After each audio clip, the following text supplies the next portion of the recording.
Bismillahirrahmanirrahim. Assalamualaikum warahmatullahi wabarakatuh. Alhamdulillahi rabbil alamin. Wassalatu wassalamu ala asyrafil anbiya'i wal mursalin Sayyidina wa maulana Muhammadin wa ala alihi wa sahbihi ajma'in. Allahumma alimna ma yanfa'una wanfa'na bima 'allamtana wa zidna ilman wa hudan wa salahan ya rabbal alamin. Segala puji bagi Allah, marilah kita panjatkan kehadiratnya atas segala nikmat yang diberikan pada kita semua pada kesempatan malam hari ini dikumpulkan oleh Allah Subhanahu wa taala dalam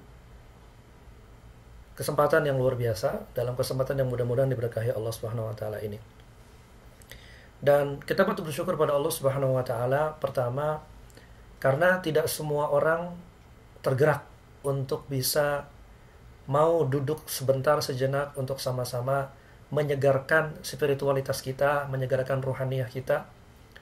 Dan karena itu kita bersyukur pada Allah Subhanahu wa taala. Yang kedua, kita juga perlu bersyukur pada Allah Subhanahu wa taala karena yang membuat kita berkumpul pada malam hari ini, meskipun kita dipisahkan oleh jarak yang jauh, terpisah oleh waktu dan jarak yang tidak pendek dan tidak sedikit, kita dikumpulkan oleh satu hal yang membuat kita istimewa di hadapan Allah Subhanahu wa taala pada malam hari ini. Yang membuat kita berkumpul pada malam hari ini adalah Al-Qur'anul Karim. Kebetulan tema kita pada malam hari ini adalah mengkaji atau merenungi kandungan surat Al-Ikhlas. Satu surat yang agung dalam Al-Qur'an. Satu surat yang merupakan surat kunci dan pokok yang meskipun setiap muslim akrab di telinga dan di lisan mereka dengan surat ini, namun dengan pendeknya surat ini mengandung kandungan-kandungan makna yang sangat dalam dan luas dan patut untuk selalu kita refresh dalam kehidupan kita sebagai muslim. Jadi ini sebuah keistimewaan bahwa yang mengumpulkan kita malam hari adalah kecintaan kita terhadap Al-Qur'anul Karim.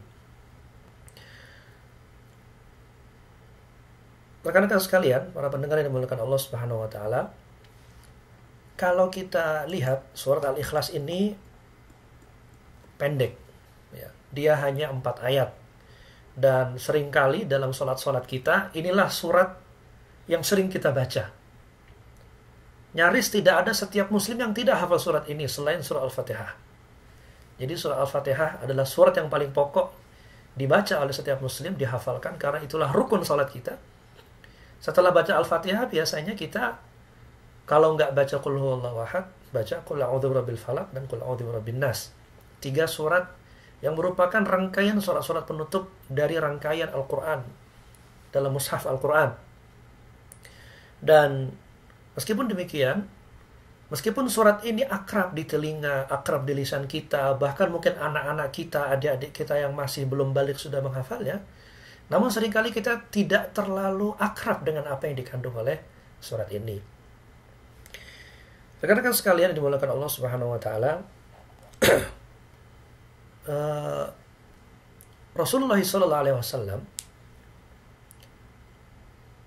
menjelaskan bahwa fadilah surat ini atau keutamaan surat ini adalah dia setara dengan sepertiga Al-Qur'an. Rasulullah sallallahu alaihi wasallam pernah bersabda, "Innaha la ta'dilu thulutsal Qur'an." Dia setara dengan sepertiga Al-Qur'an. Apa makna sepertiga? Apakah maknanya kalau kita baca dia 3 kali sama dengan kita mengkhatamkan Al-Quran? Bukan. Bukan itu yang dimaksud. Tentu saja kita tidak bisa menyamakan pahala kalau kita baca Qul Hu 3 kali kemudian sama dengan kita membaca Al-Quran seluruhnya. Tidak bisa dibandingkan, tentu saja. Namun, apa makna atau hikmah dari kenapa Al-Quran ini atau surat Al-Ikhlas ini diberi keutamaan oleh Rasulullah SAW seakan-akan dia sepertiga Al-Quran. Kalau kita lihat, ternyata ajaran Islam yang terkandung dalam Al-Quran ini secara umum kita bisa bagi dalam 3 bagian utama. Yang pertama adalah akidah, yang kedua adalah ibadah, yang ketiga adalah akhlak.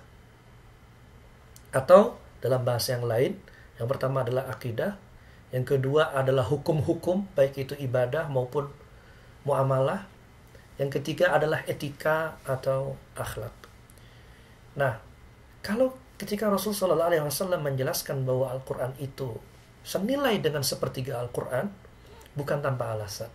Karena surat Al-Ikhlas ini merupakan simpul utama, kunci utama dari sepertiga kandungan Al-Quran atau sepertiga ajaran Islam, yaitu tentang akidah Islamiyah, tentang keyakinan kepada Allah Subhanahu wa taala, tentang bagaimana seharusnya kita sebagai manusia memenuhi hak-hak kita sebagai hamba kepada Allah Subhanahu wa taala, memenuhi kewajiban kita sebagai hamba dalam rangka memenuhi haknya Allah atas diri kita. Kita berkewajiban untuk mentauhidkan Allah, dan Allah memiliki hak atas kita, yaitu untuk diesakan dan ditauhidkan. Nah, surat Al-Ikhlas ketika dia dinamakan dengan sepertiga atau dinilai dengan sepertiga Al-Quran, sesungguhnya itulah makna yang terkandung dari kenapa Rasulullah SAW menamakannya sepertiga Al-Quran.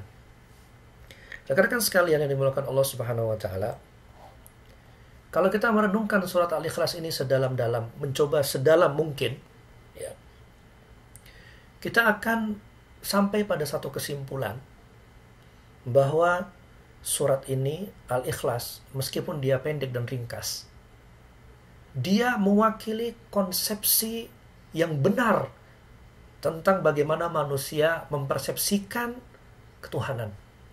Bagaimana manusia mempersepsikan, bagaimana manusia seharusnya memahami dan mendefinisikan Allah Subhanahu wa taala Tuhannya. Bukan cuma mendefinisikan siapa Tuhannya, namun juga bagaimana seharusnya manusia punya hak atau punya hak apa kepada Allah Subhanahu wa taala. Dan bagaimana seharusnya hak-hak itu ditegakkan kepada Allah Subhanahu wa taala. Makanya kalau kita renungkan, meskipun dia ringkas dan dia pendek, sesungguhnya surat Al-Ikhlas ini akan memberikan pencerahan yang sangat dalam tentang bagaimana manusia mempersepsikan dirinya di hadapan Allah Subhanahu wa taala. Ini perlu kita refresh setiap saat, rekan-rekan sekalian. Meskipun kita misalnya setiap sholat sunnah kita membaca Qul huwallahu ahad, maknanya perlu kita refresh. Kenapa? Karena akidah kita atau keyakinan kita atau persepsi kita tentang Allah Subhanahu wa taala tidak akan selamanya tidak akan selamanya luput dari yang namanya keraguan-raguan. Akidah kita tentang Allah Subhanahu wa taala tidak ada jaminan bahwa keyakinan kita akan tidak dimasuki atau tidak akan dimasuki oleh keraguan atau syakwa sangka atau usaha untuk mereka-reka bagaimana Allah Subhanahu wa taala itu wujudnya atau sifatnya atau definisinya. Maka ketika setiap muslim mencoba merenungkan setiap hari apa yang dibaca dari surat ini akan memberikan peneguhan, ini akan memberikan pengokohan, ini akan meluruskan persepsi-persepsi yang bengkok, ini akan juga memberikan pemahaman-pemahaman yang benar tentang bagaimana seharusnya manusia memahami Allah Subhanahu wa taala. Rekan-rekan sekalian, sebagai pembukaan, manusia dalam pengembaraannya mengenali Tuhannya adalah proses yang dinamis. Proses pengembaraan ini tidak pernah berhenti begitu saja, karena kecenderungan beriman pada Tuhan atau kecenderungan keyakinan adanya Tuhan atau adanya zat yang mengatur, menciptakan, itu adalah kecenderungan yang inherent atau tertanam secara alamiah sejak dia dilahirkan. Atau dalam bahasa agama diistilahkan dengan fitrah. Seorang cendekiawan besar Andalusia, ulama besar di zamannya, yang bernama Imam Asy-Syatibi rahimahullahu ta'ala, yang wafat pada abad 8 Hijriyah, atau tepatnya pada tahun 790 Hijriyah, pernah bertutur atau pernah berkata, manusia pada umumnya tidak berselisih. Mereka tidak berbeda pendapat tentang keberadaan yang mengatur mereka. Manusia yang berakal umumnya pada dasarnya tidak berselisih, tidak berbeda pendapat tentang keberadaan siapa yang mengatur atau adanya zat yang mengatur dan menciptakan mereka. Namun, kata Imam Asy-Syatibi, mereka berselisih dan berbeda pendapat dalam mendefinisikannya siapa. Ada yang mendefinisikannya dalam hitungan 2 atau 5, kata Imam Asy-Syatibi. Ada juga yang mendefinisikannya bahwa Tuhannya adalah alam, waktu, atau masa. Atau Tuhannya adalah benda-benda di langit, bintang, ya, bulan, matahari. Ada pula yang menuhankan manusia, pepohonan, bebatuan, bahkan pada kondisi yang paling buruk adalah mereka mendefinisikan Tuhan dengan apa yang dipahat oleh tangan mereka sendiri. Jadi, rekan-rekan sekalian, kecenderungan pencarian manusia akan Tuhannya adalah kecenderungan yang inherent, fitrah. Kata Imam Asy-Syatibi, tidak ada seorang pun yang berakal secara umum, kecuali dia menolak fitrahnya sendiri, menolak akalnya sendiri, yang menolak bahwa Tuhan itu ada. Namun mereka berselisih tentang definisinya siapa. Nah, rekan-rekan sekalian mati Allah Subhanahu wa taala mendefinisikan Allah Subhanahu wa taala atau mendefinisikan Tuhan dalam bahasa agama yang diistilahkan dengan ma'rifatullah adalah tujuan utama dari diutusnya para rasul dan diturunkannya kitab-kitab. Kenapa rasul diutus? Kenapa kitab-kitab diturunkan? Intinya adalah untuk mengenalkan manusia kepada Tuhannya, Allah Subhanahu wa taala, yang menciptakan dia, yang mengatur dia, dan satu-satunya Tuhan yang berhak untuk diibadahi dan disembah. Kenapa ma'rifatullah atau mendefinisikan Tuhan adalah tujuan utama dari diutusnya para rasul dan diturunnya kitab? Kenapa? Karena mendefinisikan Tuhan tidak bisa dijelaskan kecuali oleh Tuhan itu sendiri. Ya. Mendefinisikan zat Allah Subhanahu wa taala tidak bisa dijelaskan kecuali oleh Allah Subhanahu wa taala sendiri. Sebab manusia kita hanya bisa mendeskripsikan dan membayangkan apa yang pernah kita lihat. Kita ini mendefinisikan sesuatu berdasarkan pengalaman, rekaman di kepala kita dari apa yang pernah kita saksikan oleh panca indera kita. Sedangkan hakikat Allah Subhanahu wa taala tidak pernah dilihat oleh makhluknya. Ya. Karena itu dia tidak bisa dideskripsikan dalam versi apapun. Imajinasi mereka. Ya, dalam versi apapun imajinasi manusia. Karenanya dalam sebuah ayat yang menjadi kaidah penting dalam mendefinisikan Allah Subhanahu wa taala, Allah Subhanahu wa taala mengatakan, "Laisa kamitslihi syai' wa huwas samiul basir."